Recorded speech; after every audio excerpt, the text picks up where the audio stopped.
हम लोग जो है factor which supports the which decides whether the elimination reaction or action reaction will take place, nucleophilic substitution होगा या एलिमिनेशन होगा, ये कौन कौन सा फैक्टर पर डिपेंड करता है उसको हम लोग डिस्कस कर रहे हैं। तो पहले दो फैक्टर डिस्कस कर चुके हैं लास्ट लेक्चर में, ठीक है ना। अभी तीसरा फैक्टर हम लोग टेम्परेचर के ऊपर डिस्कस करेंगे कि टेम्परेचर का क्या फ़र्क पड़ता है। अगर हाई टेम्परेचर होता है तो एलिमिनेशन रिएक्शन होगा, यानी हाई टेम्परेचर रहेगा, ठीक है। अगर हाई टेम्परेचर रहेगा जैसे अल्कोहलिक के हो है ना, हाई टेम्परेचर रहेगा तो वो क्या करेगा, एक बेस के जैसा काम करेगा। और लो टेम्परेचर रहेगा साथ में पोलर सॉल्वेंट रहेगा तो न्यूक्लियोफाइल के जैसा काम। हाई टेम्परेचर रहेगा तो सेम रिएजेंट जो है वो बेस के जैसा काम करेगा और H+ को रिमूव करेगा तो एलिमिनेशन हो जाएगा।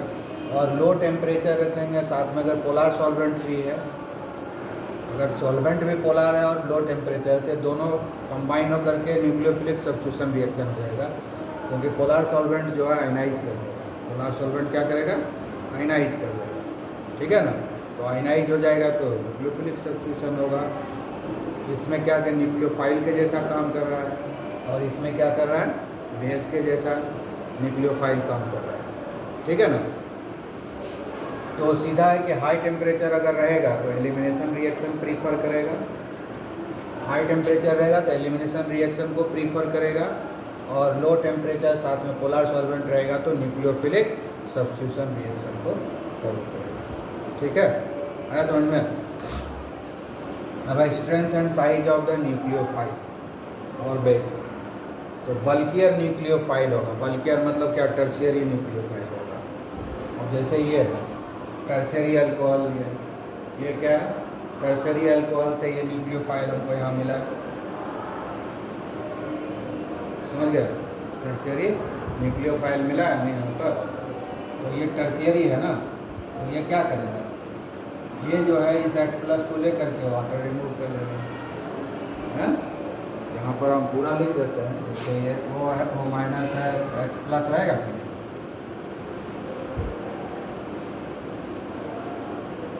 यही रहेगा, यही ना रहेगा। यहाँ पर भी लिख देते हैं यार, थोड़ा ही ना, ठीक है। तो इस दोनों के बीच में यहाँ इंटरेक्शन हो रहा है, वहाँ भी है बीटा, बीटा हाइड्रोजन है ही, इसमें भी जो एग्जांपल लिया है उसमें बीटा हाइड्रोजन है यहाँ पर, लेकिन बीटा हाइड्रोजन पर ये अटैक नहीं कर रहा है यहाँ पर, ठीक है, क्योंकि ये क्या है, प्राइमरी है। ये जो न्यूक्लियोफाइल है प्राइमरी है ना, तो प्राइमरी है तो क्या हुआ, ये आराम से स्मॉलर न्यूक्लियोफाइल है, स्मॉलर न्यूक्लियोफाइल है, इसलिए ये पीछे जा करके इस कार्बोकैटायन पर अटैक कर सकता है। तो यहाँ पर जो है न्यूक्लियोफिलिक सब्स्टिट्यूशन होगा, मतलब यहाँ पर न्यूक्लियोफाइल के जैसा काम करेगा, ठीक है। और वही बल्कियर साइज हो गया, टर्शियरी, यहाँ पर देख रहे हो टर्शियरी अल्कोहल है ना, ये टर्शियरी अल्कोहल है। ये जो टर्शियरी बल्कि है ना, तो ये क्राउड पहले से ही है, यहाँ पर जाके अटैक नहीं कर पाएगा। ये कितना बड़ा ग्रुप है, तो स्टेरिक हिंड्रेंस आएगा कि नहीं, तो रीजन क्या हुआ, ड्यू टू स्टेरिक हिंड्रेंस।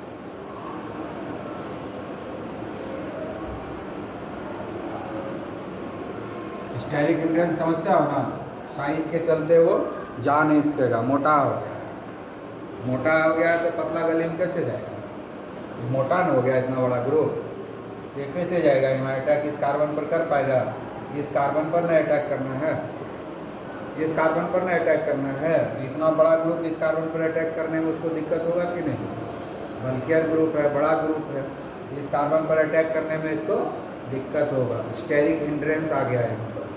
तो स्टेरिक हिंड्रेंस के चलते यहाँ पर ये अटैक नहीं कर पाएगा, तो क्या करेगा वो, जो बीटा हाइड्रोजन है उसको रिमूव करके एलिमिनेशन रिएक्शन को प्रोसीड करेगा। आ गया समझ में। लेकिन यहाँ पर क्या है, ये बल्कियर ग्रुप नहीं है, स्मॉलर ग्रुप है, तो ये आराम से जो है इस अल्फा, ये जो कार्बन है, कार्बोकैटायन जो बनेगा अल्फा कार्बन, इस पर आराम से ये अटैक कर सकता है, तो यहाँ पर ये न्यूक्लियोफाइल के जैसा काम करेगा, इसलिए न्यूक्लियोफिलिक सब्स्टिट्यूशन रिएक्शन हो गया। समझ में आ गया?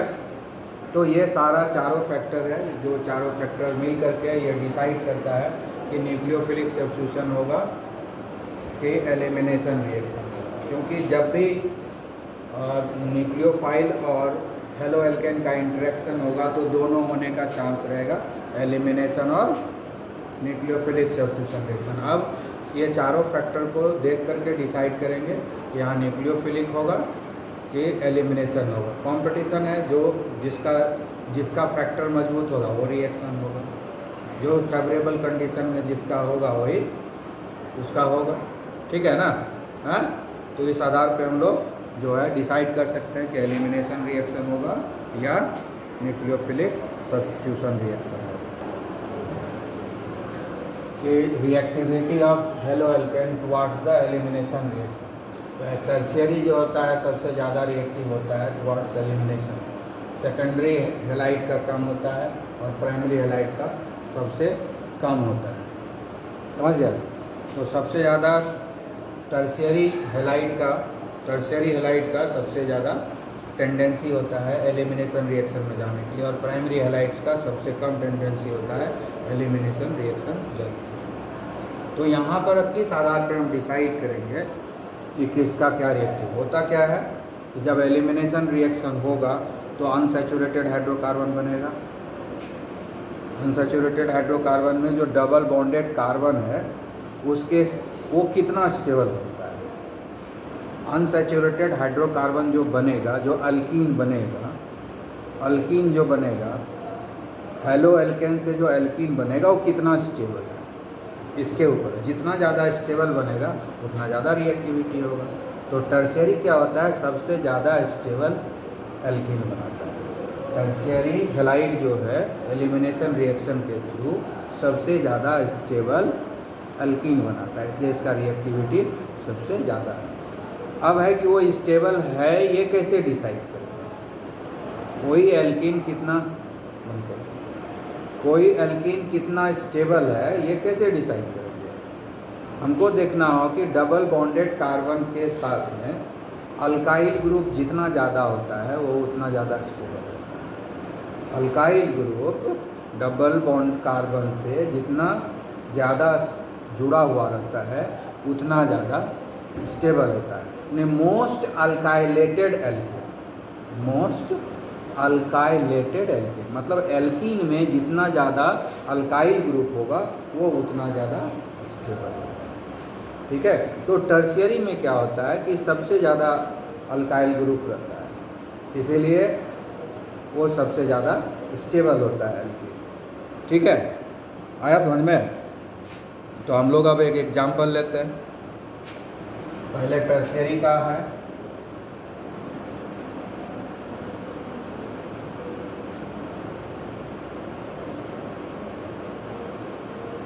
यही है ना, टर्शियरी अल्काइल हैलाइड यही है, टर्शियरी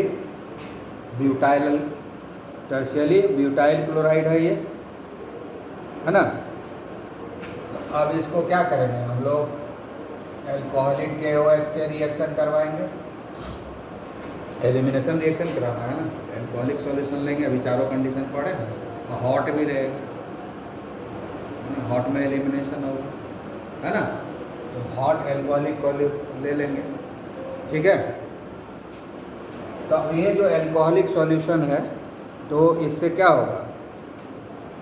इसमें ये तो अब मैकेनिज्म तो पहले बता चुके हैं, तो मैकेनिज्म बताना यहाँ पर ज़रूरी नहीं।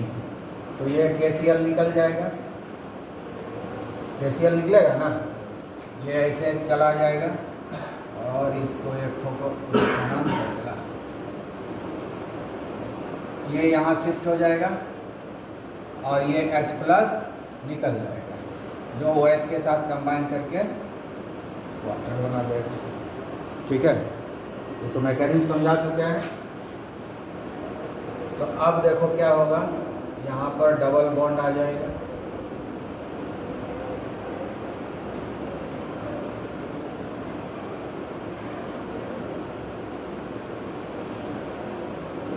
ठीक है, बन गया ना।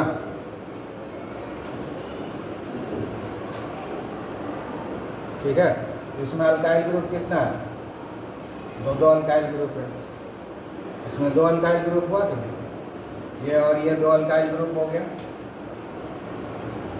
है ना, इसलिए ये ज़्यादा स्टेबल है।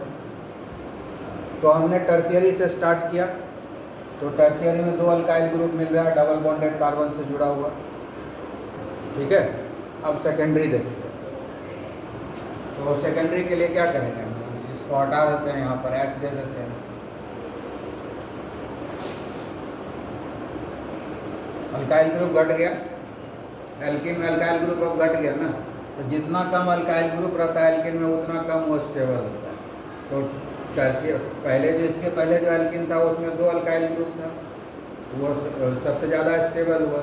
जो सबसे ज़्यादा स्टेबल रहता है उसी का बनने का चांस रहता है, तो टर्शियरी सबसे ज़्यादा रिएक्टिव हो जाएगा। अब ये सेकेंडरी हेलो एल्केन लिए, जिसमें अब एक ही अल्काइल ग्रुप है, तो उससे कम रिएक्टिव हुआ कि नहीं? ये कम स्टेबल हो गया ना ये एल्किन, क्योंकि इसमें अल्काइलेटेड कम हो गया, अल्काइल ग्रुप कम हो गया, तो स्टेबिलिटी घट गई, पहले के मुकाबले घटा ना।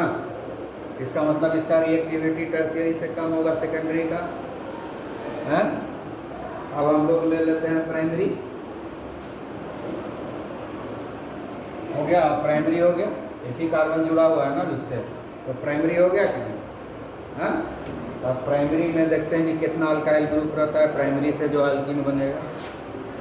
इसमें एक भी अल्काइल ग्रुप नहीं, हाँ एक भी अल्काइल ग्रुप नहीं है। जितना कम अल्काइल ग्रुप होता है उतना कम स्टेबल एल्कीन होता है, जितना कम अल्काइल ग्रुप होता है उतना कम स्टेबल होता है, तो उतना कम रिएक्टिविटी होगा हेलो एल्केन का। तो इस तरह से प्राइमरी जो होगा वो सबसे कम स्टेबल एल्कीन बनाता है, इसलिए सबसे कम रिएक्टिव है। टर्शियरी हैलाइड जो है सबसे ज़्यादा अल्काइल ग्रुप देता है, इसलिए उसका जो एल्कीन बना वो सबसे स्टेबल बना और सबसे ज़्यादा रिएक्टिव हो गया, ठीक है। और अगर हम इसको भी हटा दें तो मिथाइल ग्रुप हो जाएगा, तो बीटा एलिमिनेशन रिएक्शन ही नहीं होगा, क्योंकि बीटा उसके पास बीटा कार्बन रहेगा तब ना बीटा हाइड्रोजन होगा। हम इसको हटा करके अगर यहाँ पर H डाल देंगे तो मिथाइल हो जाएगा कि नहीं? तो सिर्फ अल्फा कार्बन ही रहेगा, बीटा कार्बन रहेगा ही नहीं, तो बीटा हाइड्रोजन ही नहीं रहेगा। जब बीटा हाइड्रोजन नहीं रहेगा तो मिथाइल क्लोराइड तो एलिमिनेशन रिएक्शन देगा ही। आई बात समझ में? तो हम डिसाइड कैसे करते हैं रिएक्टिविटी कि कितना ज़्यादा स्टेबल एल्कीन ग्रुप बनता है एलिमिनेशन से, और स्टेबिलिटी किस आधार पर डिसाइड करते हैं? जितना ज़्यादा अल्काइल ग्रुप रहता है एल्कीन में वो उतना ज़्यादा स्टेबल है। तो सबसे ज़्यादा अल्काइल ग्रुप टर्शियरी वाला से बनाते हैं, एल्कीन तब होता है, और सबसे कम अल्काइल ग्रुप प्राइमरी वाला में मिलता है जब उसका एल्कीन बनाते हैं। तो सबसे कम स्टेबल हो गया प्राइमरी का जो एल्कीन बना, और सबसे ज़्यादा स्टेबल हो गया टर्शियरी से जो एल्कीन बना, ठीक है। तो स्टेबिलिटी ज़्यादा जिसका रहेगा वो उसी का ना मॉलिक्यूल ज़्यादा रिएक्टिव होगा। जिसका एल्कीन सबसे कम स्टेबल उसका मॉलिक्यूल सबसे कम रिएक्टिव। यही बात करते हैं, यही बात हर जगह है। जिसका ये मॉलिक्यूल जो है ज़्यादा स्टेबल होगा वही ना ज़्यादा रिएक्टिव होगा उसका मॉलिक्यूल। तो ये चूँकि यहाँ कम स्टेबल है तो ये कम रिएक्टिव है। टर्शियरी में ये ज़्यादा स्टेबल था तो ज़्यादा रिएक्टिव है। समझ में आ गया? क्लियर? अब तो इसमें कोई दिक्कत नहीं होना चाहिए, ठीक है? क्लियर?